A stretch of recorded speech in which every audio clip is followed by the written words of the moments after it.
Voici une troisième nouvelle intitulée Amour sans espoir. Interprète le comédien Roland Vouillot. Réalisation Jean-Michel Meyer.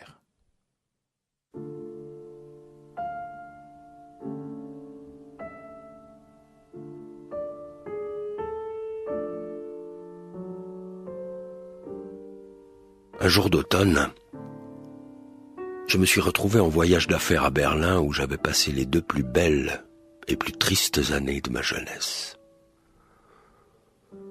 Dans le train, j'ai vaqué à mes occupations. J'ai lu entre autres un essai fort intéressant. Je descendais déjà les marches de la gare de Friedrichstraße quand j'ai été saisi par cette profonde nostalgie qui ensuite, pendant les 3 jours de mon séjour, ne m'a plus quitté un instant.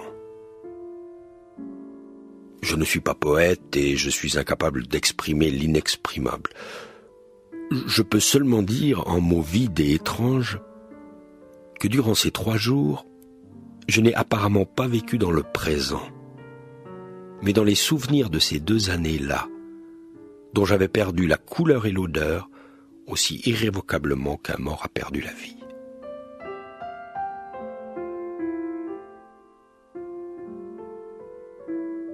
Je pensais aux chagrins qui ne sont plus en moi et dont je venais d'apprendre qu'ils contenaient tout ce qui dans la vie est si mortellement beau et éblouissant.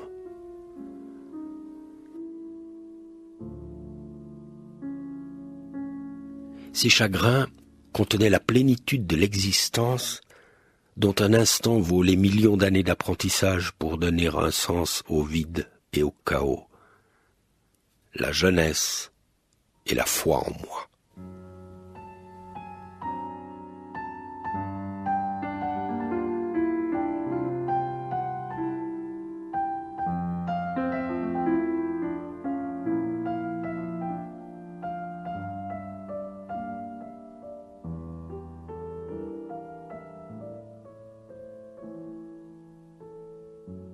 Ce chagrin n'est plus. Et en déambulant le long de la Friedrichstraße, je m'interrogeais péniblement pour savoir si au moins je pouvais évoquer, dans leur réalité insignifiante, les sites et les événements qui s'y rattachaient. J'étais un jour assis dans ce café et j'attendais quelqu'un. Là, sous le pont, j'ai croisé Dénèche après sa tentative de suicide. C'est de ce bureau de poste que j'ai envoyé les plus belles lettres de ma vie, mais qui se sont perdues.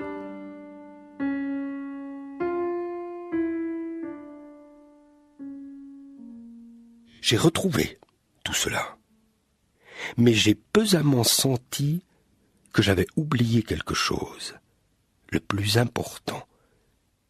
Je l'avais oublié, mais apparemment ma volonté et le puissant flair secret de mon être instinctif en étaient conscients. Sinon, j'ignore comment j'ai pu me trouver à proximité du théâtre Lessing, où ensuite, derrière la fenêtre du café d'une ruelle sinistre, j'ai aperçu tout à coup Félix Stahl.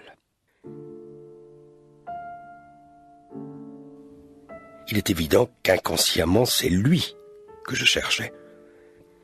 J'ignorais ce qu'il était advenu de Félix Stahl depuis notre séparation. Je ne pouvais pas le savoir. Mais chaque fois que j'avais pensé à lui, je l'avais rejeté dans ma tête, supposant que Félix Stahl devait être mort. Ou que, s'il était vivant, il ne vivait pas la vie des hommes. Il se trouvait dans un asile de fous, ou dans un couvent, ou encore quelque part en Afrique, ou que sais-je. Il s'était transformé en oiseau, il était devenu un vautour, une hyène, un crocodile, un sanglier, n'importe quoi. Cette force concentrée et amassée de vie, ce désir, ce don de soi, et cette exaltation, sombre, déchirant, désespéré et insensé qui habitait Félix Stahl, on ne pouvait pas les imaginer dans le cadre de l'écoulement du temps en jours et en années. Et maintenant que je l'apercevais, j'étais plus enclin à oublier que 8 années s'étaient écoulées et que ce n'était pas la veille que je l'avais vu la fois précédente, plutôt qu'admettre que Félix Stahl aurait pu se frayer un passage à travers la montagne de bouillie de riz de 3000 jours et de 3000 nuits sans brûler tout autour de lui le monde entier, tel un brandon lancé dans un maquis desséché, ou qu'il ne se serait pas disloqué, ou qu'il ne se serait pas évaporé, tel l'eau et l'air parvenus dans le cratère d'un volcan.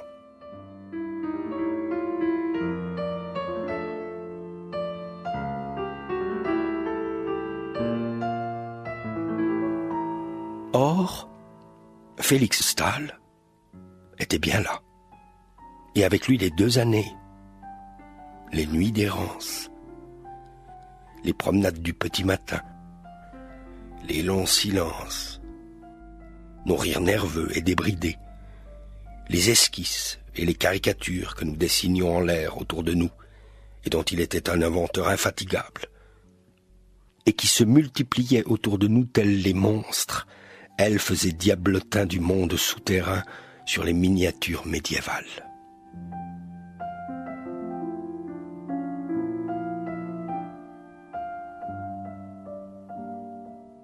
Au début, nous avons parlé de choses et d'autres, néanmoins chaleureusement, avec une joie étouffée. J'ai deviné qu'en 8 ans, il n'avait lui non plus trouvé personne à qui s'ouvrir.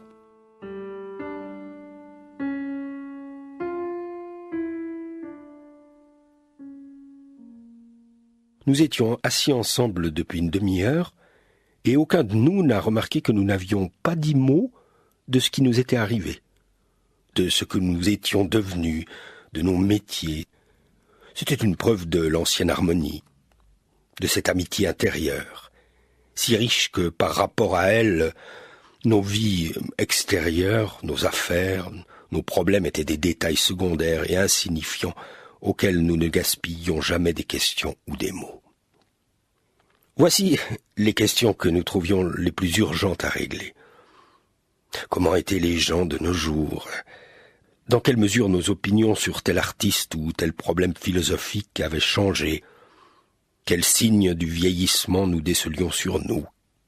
Quel rapport nous avions avec la vie et la mort? Puis, soudain, j'ai remarqué qu'il regardait de plus en plus souvent sa montre. J'ai eu alors l'impression de l'avoir enfin reconnu. Tout m'est revenu. Je lui ai dit « Tiens, tu as quelque chose à faire ?» Il m'a regardé. Il voulait manifestement me dire une sottise, mais ça ne sortait pas. J'ai ressenti pour lui une pitié infinie et en même temps une merveilleuse jalousie. Je l'ai regardé avec admiration. À quel point ses traits étaient brisés, comment il fixait l'espace devant lui, en haletant, misérable. Est-elle toujours en ville? Il a acquiescé. C'est elle que tu attends? Où est-elle en ce moment? Au théâtre Lessing. J'ai regardé ma montre. Il nous reste un quart d'heure, j'ai vu le programme. Tu comptes l'attendre à la sortie? Il a opiné de la tête.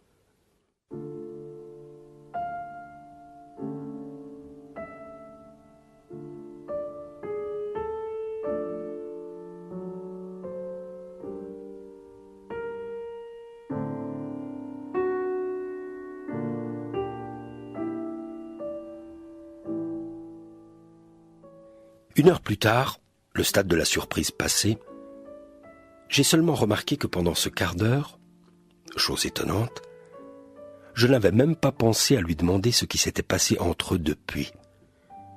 Comment avait évolué, qu'avait provoqué la passion, cette belle passion flamboyante, misérable et humiliante comme aucun homme n'en avait connu.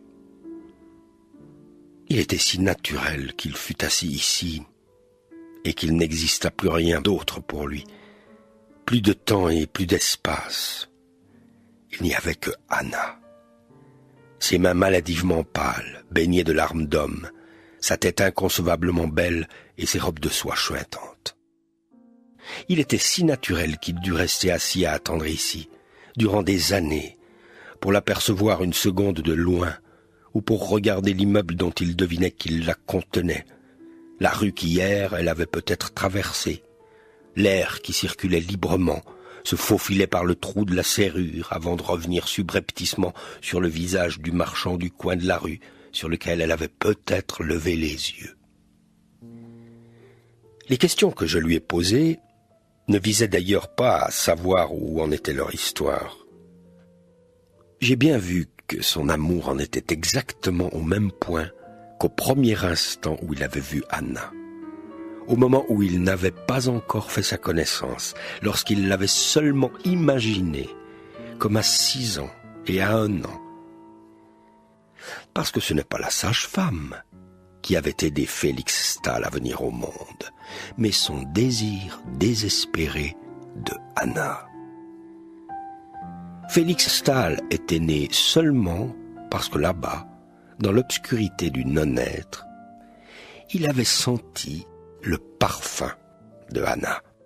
Et il avait espéré qu'une fois, une unique fois, il pourrait baiser la bordure de sa jupe. Tu lui as parlé ? Il a acquiescé. Mais j'ai vu que la question l'ennuyait. À mes autres questions qui concernaient ses contacts avec Anna, il n'a donné que des réponses courtes, simples et sèches, ou pas de réponse du tout. J'ai tout de même appris qu'une fois, Anna était venue le voir et qu'ils étaient convenus de partir quelque part ensemble, à Rome, que Anna quitterait son mari. Cela m'a surpris. Vous en étiez déjà là ? Elle voulait fuir avec toi ? Il s'est empressé d'approuver. Et alors, comment ça s'est passé ? J'ai vu qu'il était en peine, qu'il n'aimait pas en parler. Nous devions nous rencontrer à la gare à midi, 12h sonnantes. Les bagages étaient faits. J'y étais. J'attendais. Et alors ? Félix Stahl a brusquement sauté sur pied. Manifestement, il supportait mal ce souvenir. « Quelle heure est-il » a-t-il demandé. Je me suis aussi levé, mais il fallait bien qu'il termine l'histoire. À la vue de mon visage interrogateur, il a rougi. La prochaine fois, il n'est pas encore 8 heures. Nous avons payé et pressé le pas vers le théâtre sans dire un mot. Le public sortait déjà. Des voitures et des autos défilaient devant la rampe de sortie. Des étoiles parfumées étincelaient entre les arcs d'éclairage.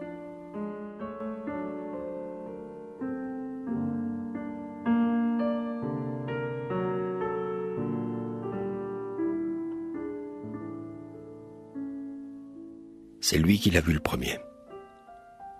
Il n'a rien dit. S'est arrêté et s'est cramponné à mon bras. Il était aussi pâle que la mort. 20 pas devant nous, Anna, en cape de dentelle noire, se pressait à pas légers vers une voiture. Dans sa coiffure élégante surélevée, un diadème étincelait. Sa beauté inaltérable, telle une île sans berge sur laquelle il est impossible d'accoster, maintenait loin d'elle les vies qui l'assaillaient. Félix Stahl la regardait, immobile. Je m'énervais, je l'ai tiré violemment. « Viens, ne sois pas si bête, allons-y et parle-lui. Il se peut qu'elle se souvienne de moi. Ou tu ne veux pas du tout lui parler ? Tu ne veux pas qu'elle te voie ?» Il a secoué lentement la tête de gauche à droite, muet. Il m'a suivi et m'a retenu. Il a souri. Son visage transfiguré rayonnait d'un bonheur extatique. Il s'est penché à mon oreille pour y chuchoter tout doucement. Pour quoi faire ? À quoi bon ? N'est-il pas merveilleux que je puisse la regarder ainsi ? Il a jubilé, ri tout seul. Hein ? Qu'en dis-tu ? Regarde, nous, en train de marcher sur la trace de ses pas. Regarde sa cape qui ondule. Regarde comme elle est inaccessible. Il a levé les yeux sur moi, en tremblant. Si elle voulait que sur le champ je meure pour elle, si elle le voulait, si elle me le permettait. J'ai été pris de colère. Mais elle va monter dans la voiture, elle va partir, tu es un imbécile.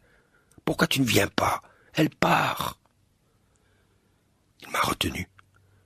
Il restait sur place, doucement, calmement, et approuvait de la tête. Je l'aime à mourir, dit-il en toute simplicité.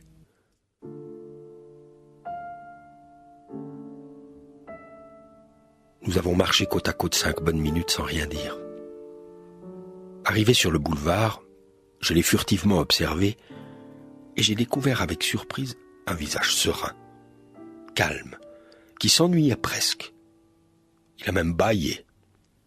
C'est en bâillant qu'il m'a demandé « Où es-tu descendu ?»« Je peux t'accompagner. » ai-je dit. « Si tu veux, » dit Félix d'une voix métamorphosée, étrangère. J'étais si effaré que j'ai dû m'arrêter. J'avais un homme inconnu devant moi. « On peut y aller à pied, dit-il, ce n'est pas loin.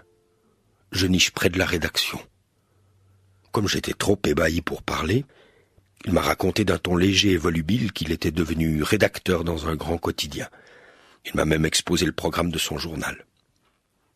Pendant ce temps, il a sorti sa clé et s'est arrêté devant une belle maison toute neuve. « Viens, monte 1 minute, puis je t'accompagnerai où tu souhaiteras. Je préviens juste ma femme, si elle est déjà rentrée, que je ne dîne pas avec elle. »« Tu es marié ?» Je n'ai pas entendu sa réponse. L'ascenseur a démarré.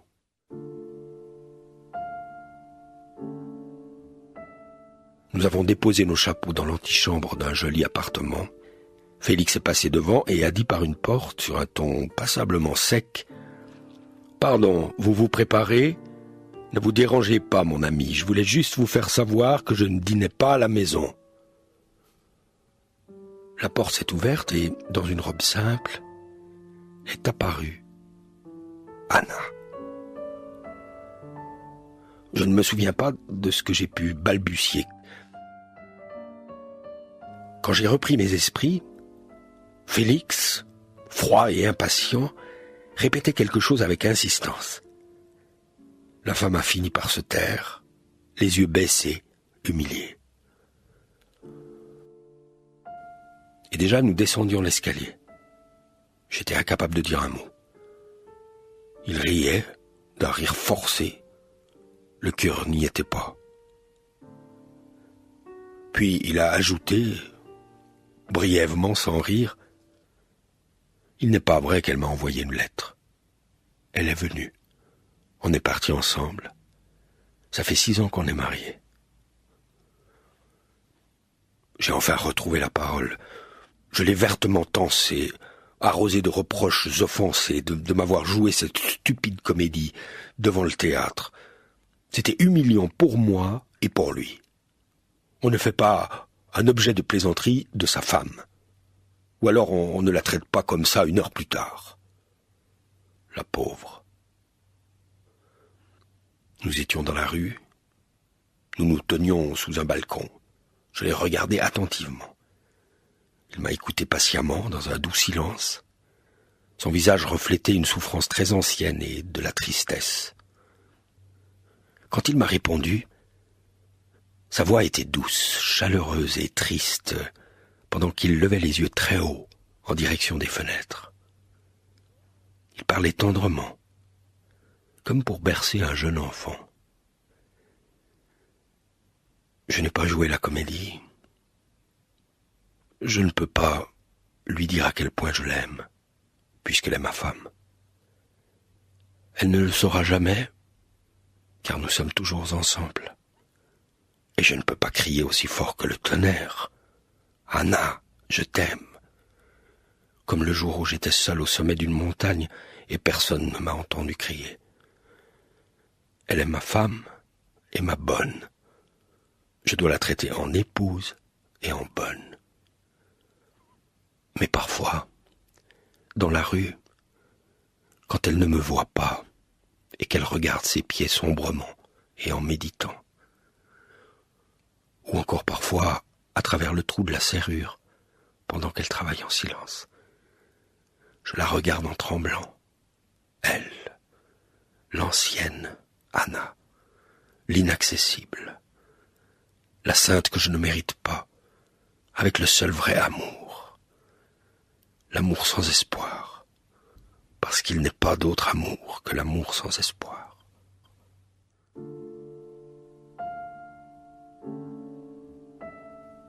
Longtemps nous n'avons plus échangé de mots.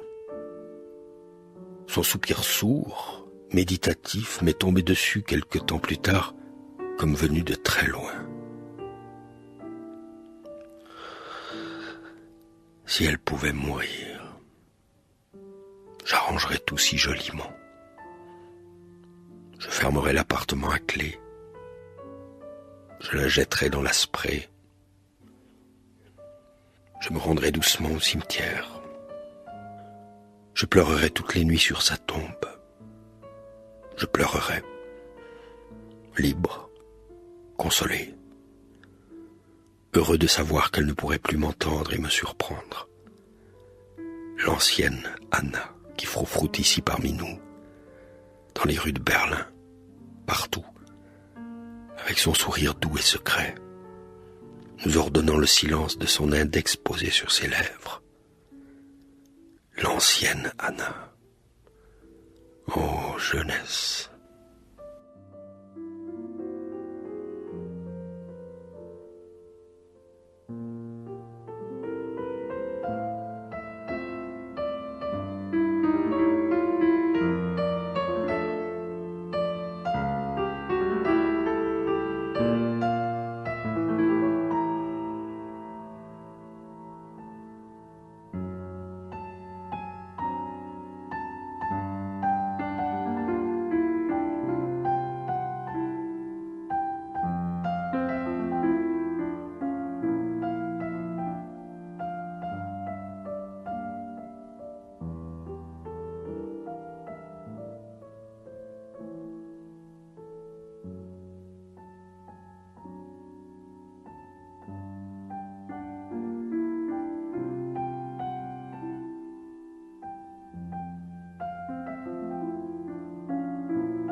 Amour sans espoir. C'était un récit de Frigyes Karinthy lu par le comédien Roland Vouillot.